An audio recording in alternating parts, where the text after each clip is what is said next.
Bueno, ¿qué tal? Vamos a hacer algunos comentarios respecto a la extensión universitaria y bueno, iremos navegando en algunas definiciones básicas o algunas consideraciones que nos permitan aproximarnos a esta noción de una función universitaria sustantiva, que es la extensión, además de la investigación, la enseñanza, está la extensión como otra de las funciones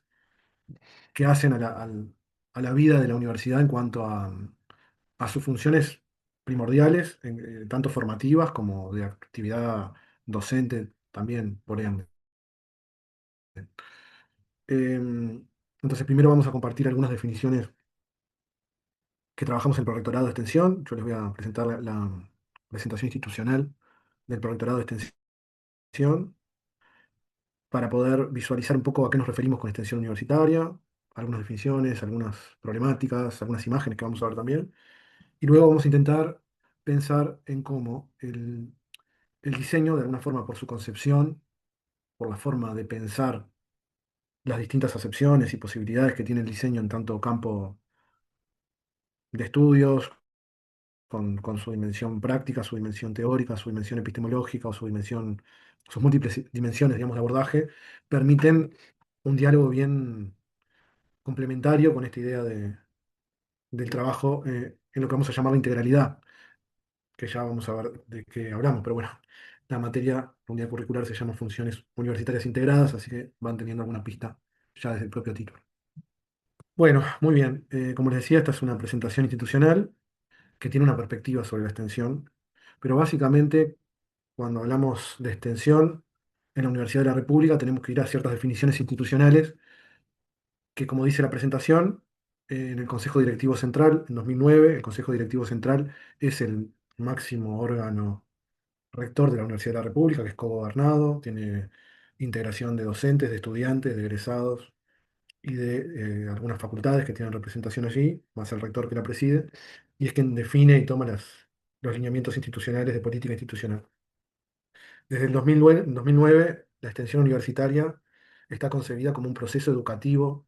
transformador, donde no hay roles estereotipados de educador y educando, sino donde todos pueden aprender y enseñar.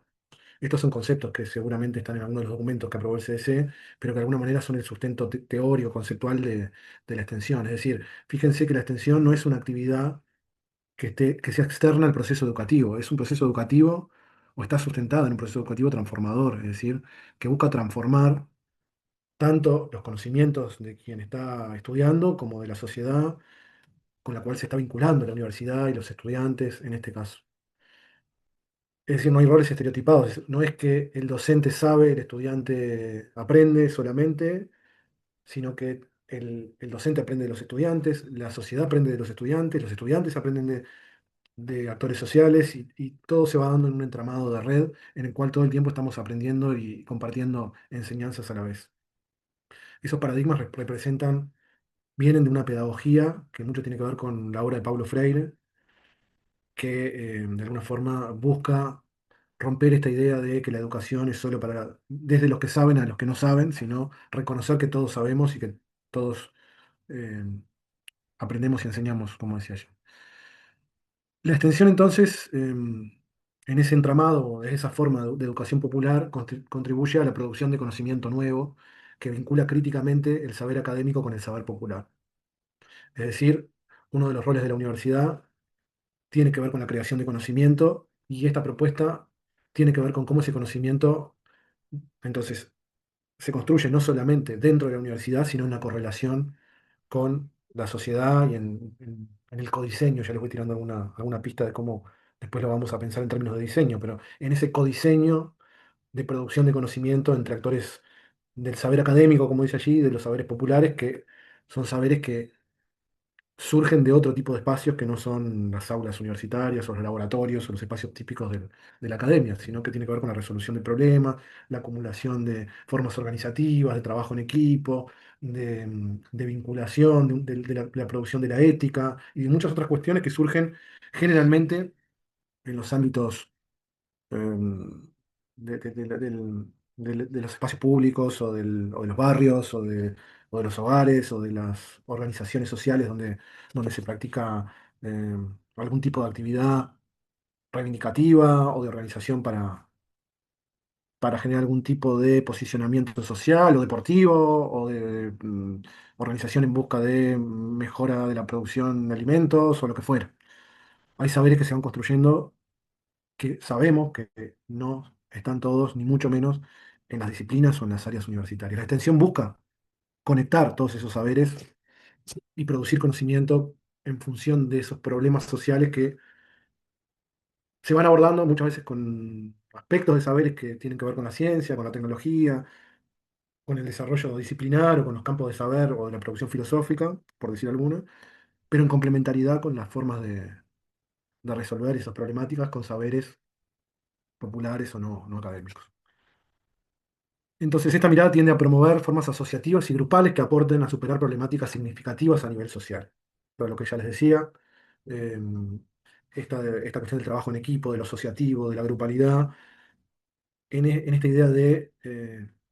dar aportes significativos a problemáticas sociales, es decir, problemáticas que nos atañen a todos como sociedad y que tienen un contexto determinado y que tienen equilibrios en los cuales algunas personas necesitan más que otras en determinado momento para lograr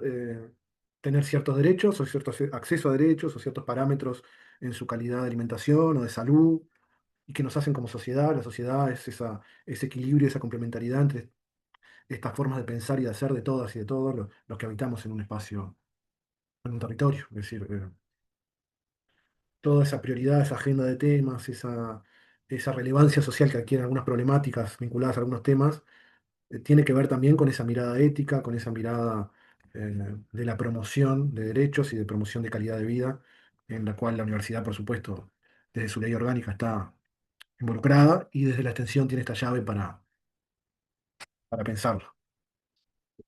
Por supuesto que pensándolo así, la extensión permite orientar líneas de investigación y planes de enseñanza, generando compromiso universitario con la sociedad. Si es así como dijimos, que la extensión es la llave para vincular formas de saber diversos, pensar cómo abordar problemas sociales a través de los trayectos que hacen a esta vinculación entre saberes, por supuesto que los temas que se van a investigar en la universidad van a responder a estas necesidades sociales de conocer y de aportar al desarrollo de, por ejemplo, tecnologías que sirvan para el desarrollo productivo de la del territorio donde la universidad está, o que puedan generar conocimientos para mejorar la calidad de vida de los habitantes de nuestro país, en este caso, de la calidad ambiental, de la calidad de nuestras aguas, de nuestros ambientes. Fíjense el caso del COVID, ¿no? Cuando la Universidad de la República se puso a investigar en función de las problemáticas que iban surgiendo en el contexto de pandemia. Y entonces la Escuela de Diseño además allí tuvo mucho que ver con la producción local de los tapabocas o de los instrumentos para la medición de la calidad del ambiente o los test para el diagnóstico del COVID, en fin, en el marcado de agenda. Y no es necesario estar en una pandemia para entender que la sociedad permanentemente tiene este tipo de demandas o problemáticas. En una pandemia por ahí fue muy extremo y muy llamativo la demanda, pero después la sociedad vivimos con problemáticas y demandas de educación, de salud, ambientales, de vivienda, etcétera, de alimentación, que requieren de una agenda de investigación actualizada. Y los planes de enseñanza, que son lo que estamos haciendo ahora más visiblemente, como los cursos o los trayectos más tradicionales de aprendizaje que tienen los estudiantes, también se pueden ver actualizados por este tipo de participación con la investigación y la extensión, generando una enseñanza actualizada, centrada en las problemáticas y centrada en las necesidades que tenemos como sociedad. Entonces, desde lo abstracto hacia lo más cotidiano, tangible y las necesidades más situadas que puede requerir de los planes de enseñanza una actualización. En su dimensión pedagógica, seguimos hablando de la extensión, constituye una metodología de aprendizaje integral y humanizadora. Extensión e investigación deberán ser parte de la metodología de enseñanza universitaria integral, en contacto directo con la realidad social. Acá nos va aproximando la universidad en sus resoluciones, esta idea de integralidad, es decir, en principio pensemos la integralidad como la articulación entre la investigación, la extensión y la enseñanza, que es de esto que venimos hablando, pero no como tres funciones que se sientan a la mesa a negociar a ver cómo se articulan, sino como necesarios complementos si pensamos el vínculo con la sociedad como una forma de guiar la producción de conocimiento y si pensamos la enseñanza en función de lograr profesionales y académicos que tengan esa orientación y esa sensibilidad con las problemáticas sociales, que investiguen en función de las problemáticas sociales más requeridas o las demandas sociales, que puedan problematizar esas demandas sociales con herramientas metodológicas, es decir, que la problemática social no sea pensada solo en términos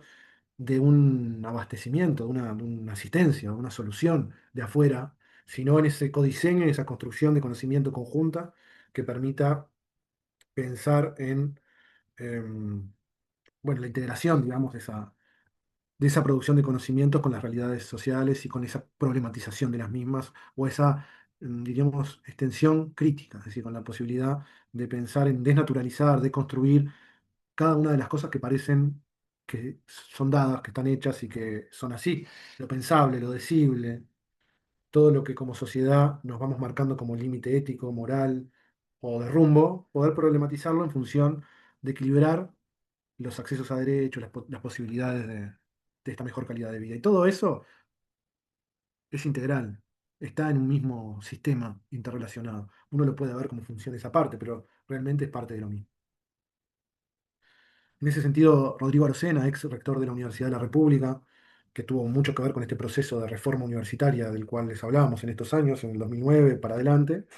se llamó la segunda reforma universitaria, que tenía como uno de los pilares esta idea de la integralidad y de la extensión como una función sustantiva. Ahí él nos decía, el pensamiento único adormece, embota, rutiniza y empobrece. La universidad tiene que ser ámbito de permanente y fermental debate.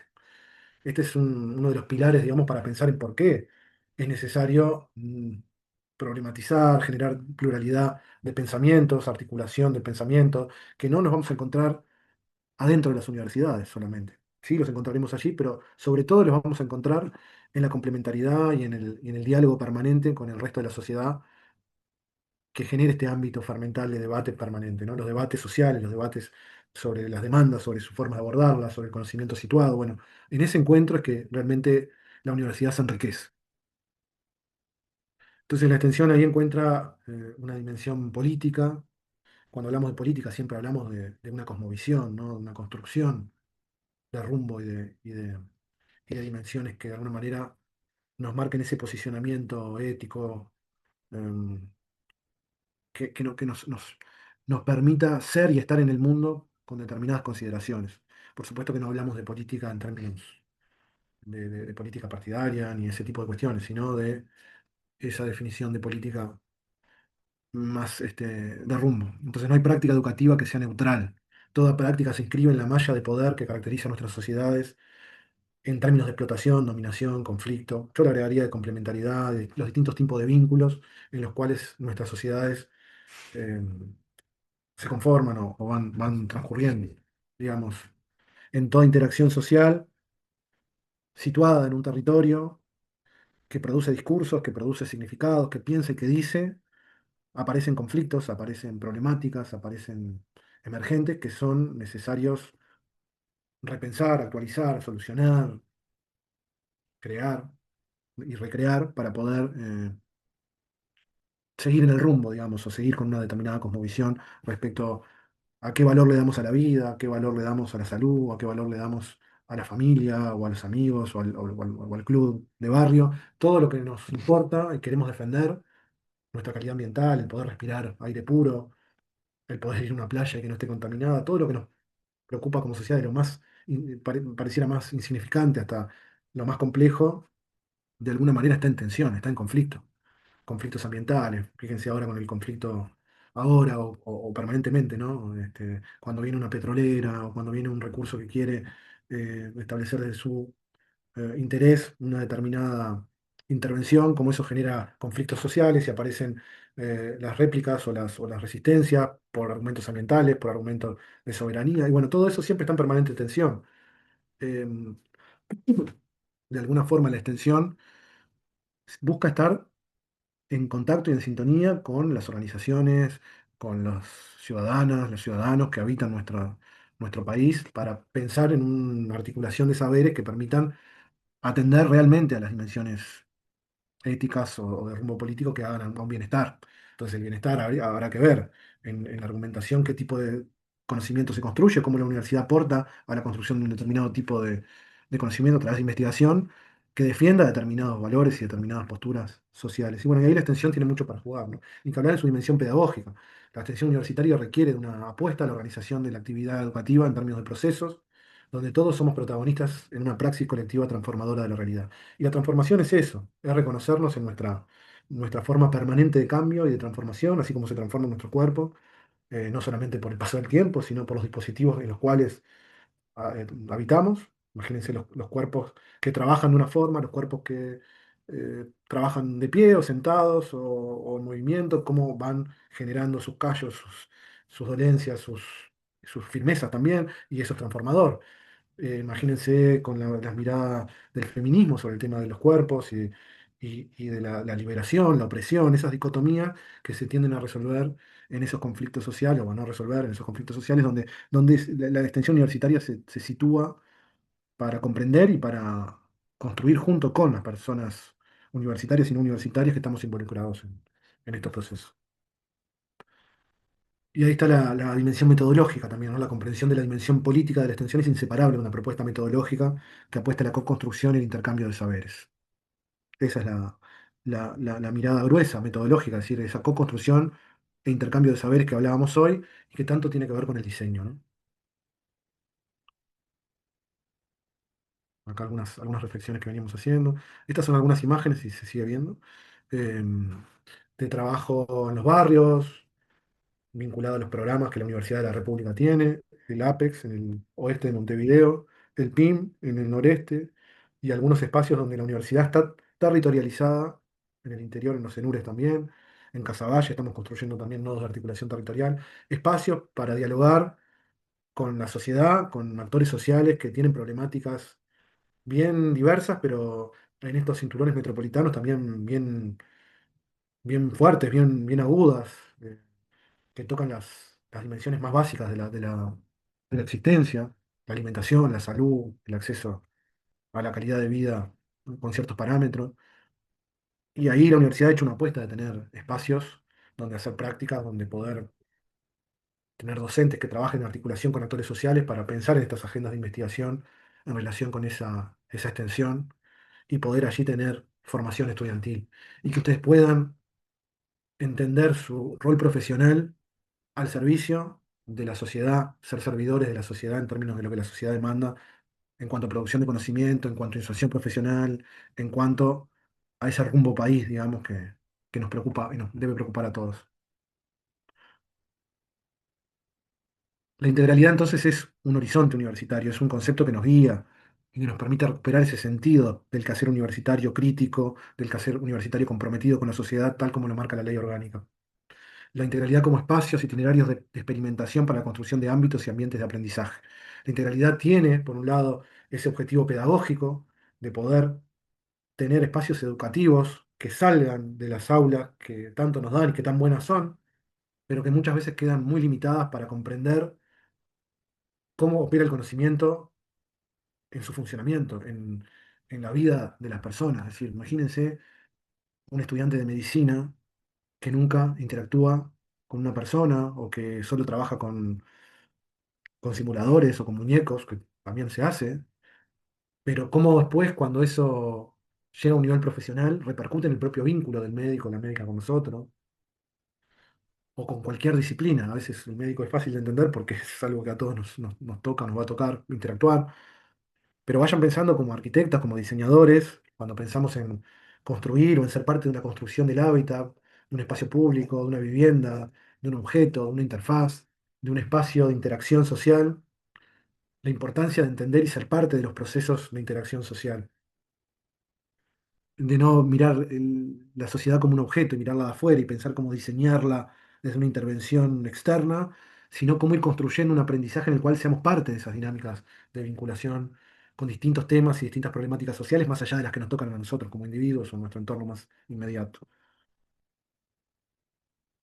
Ahí hay algunos ejemplos sobre el trabajo de la universidad con NITEP, que es una organización que trabaja con personas en situación de calle, ni todo está perdido. Bueno, que ahí ya las disciplinas se desdibujan, ¿no? El aporte en la construcción del conocimiento de estudiantes, de docentes, en vinculación con las personas en situación de calle, que van requiriendo de miradas del trabajo social o de la arquitectura o de nutrición o todo lo que se les pueda ocurrir, pero en un desdibujamiento de los campos disciplinarios. Y esa es la riqueza de la extensión. Dejarse permear por otros saberes y romper las propias fragmentaciones o compartimentos que nos hemos puesto como universitarios que no responden a la verdadera lógica del conocimiento. Ahí las formas de la integralidad, ¿no? Los componentes de la integralidad, que son un poco los que están definidos en el concepto a nivel universitario.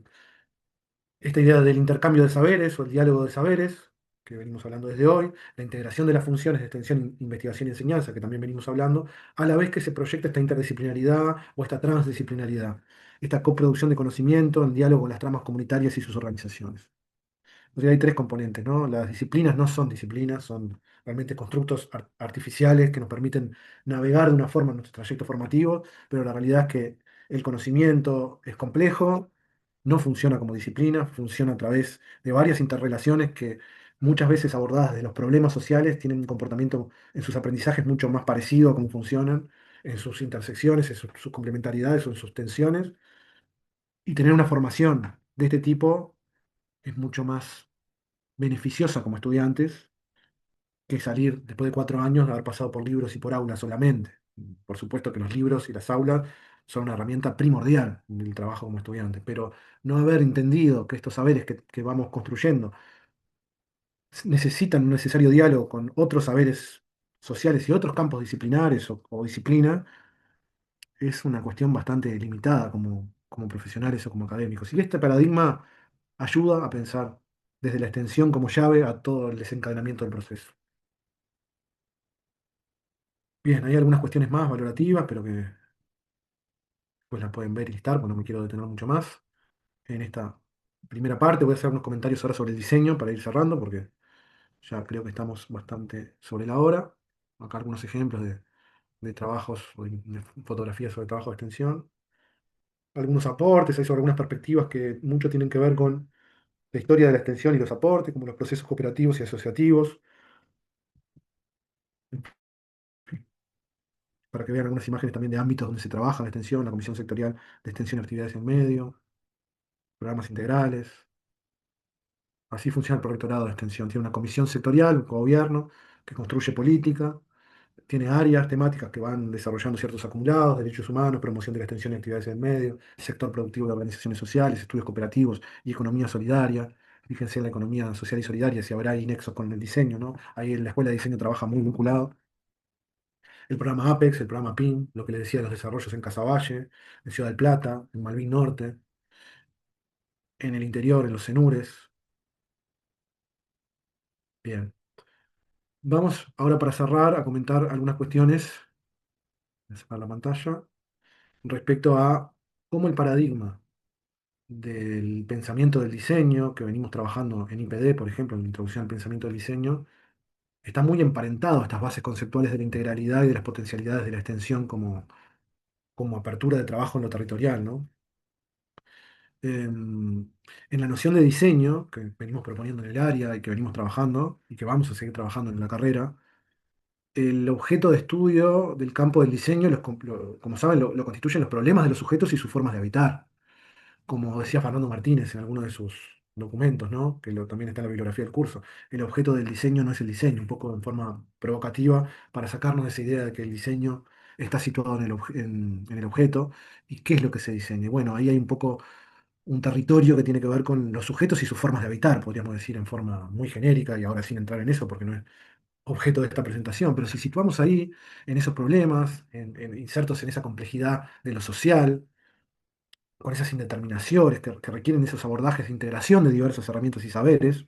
porque los problemas de los sujetos y sus formas de habitar requieren de distintas disciplinas, de distintas herramientas, de distintos saberes, y ese es el mismo axioma que venimos trabajando con la extensión crítica, con la integralidad,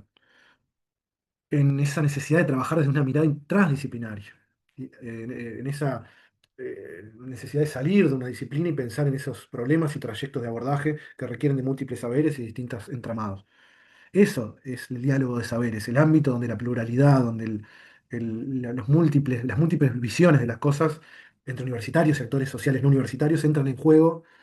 para componer y pensar en ese codiseño de las formas de habitar. Entonces, de esa perspectiva que nosotros trabajamos, la definición de un problema, o la construcción de un problema y sus abordajes, las posibles soluciones o las posibles interacciones entre las soluciones, prevé la incorporación de los propios sujetos involucrados. Y cuando hablamos en el diseño de el, que está centrado en las personas, tiene que ver con esto, ¿no? No es la persona centrada desde nuestra mirada, que lo miramos de afuera y queda en el centro de un algo, de un dispositivo. Es esa incorporación de los propios sujetos involucrados en la construcción de la toma de decisiones de su propio hábitat, en un proceso de diálogo colectivo y participativo que se vuelve una condición imprescindible para conseguir eh, que el diseño sea realmente el campo que se preocupe por estos problemas, que pueda actualizar estas soluciones a las problemáticas emergentes del ser humano con el hábitat, del sujeto y sus formas de habitar desde esta perspectiva. Entonces, finalmente, como para cerrar esta presentación y con esta situarse en el diseño, encontramos esa consonancia con el enfoque de integralidad, la consonancia entre el diseño o el pensamiento del diseño y el enfoque de integralidad, propuesto tanto para los proyectos de diseño como para las distintas etapas del desarrollo del diseño, y creemos que está situado en esa integración de los procesos de crear, de creación, de aprender y de compartir conocimientos. Ahí nosotros trabajamos mucho con un autor que se llama Ezio Mancini, así como trabajamos otros autores y otros, pero Ezio Mancini nos recuerda que el diseño es una actividad investigativa en sí misma, ya que los experimentos sociotécnicos del diseño que intervienen en un contexto específico modifican el entorno y a los propios sujetos involucrados, generando una nueva percepción que a su vez es una nueva posibilidad de investigación y bueno, y así se va dando todo un encadenamiento de aprehensiones y de puestas en uso que debe generar, dispara esa necesidad del compartir. Eh, Esto en definitiva tiene mucho que ver con esta función de extensión, que es la función de lo territorial, es la función de la investigación en función de las demandas y de la participación social o los diseños de los dispositivos que permitan la participación de los sujetos en las propias formas de investigación, del desarrollo tecnológico, de la innovación como la vinculación o la transformación social que requiere de lo tecnológico. Entonces, la forma en que el pensamiento del diseño trabaja en la Universidad de la República, que nosotros trabajamos, está muy emparentado, está imbricado con este abordaje de la integralidad, en donde las problemáticas construidas emergen en conjunto entre actores sociales, docentes, estudiantes, funcionarios, en algunos casos, como en los programas integrales, posibilitando así el desarrollo de una investigación socialmente relevante y de una enseñanza activa y contextualizada, en donde la extensión, así entendida, es el eje articulador de los aprendizajes. Bueno, yo voy a ir cerrando por acá esta primera presentación porque creo que estamos en un buen tiempo para ir procesando algunos de estos conceptos y no abrir más el panorama conceptual, pero creo que con esta presentación ustedes tienen algunas definiciones sobre la función de extensión desde una mirada crítica, con una proyección hacia la idea de la integralidad y con algunas interrelaciones con el pensamiento del diseño desde su matriz conceptual que nos permiten entender por qué en nuestro campo de diseño en términos de la Universidad de la República nos viene muy bien el pensarnos con y desde el paradigma de la integralidad. Así que bueno, muchísimas gracias y nos veremos en próximos cursos.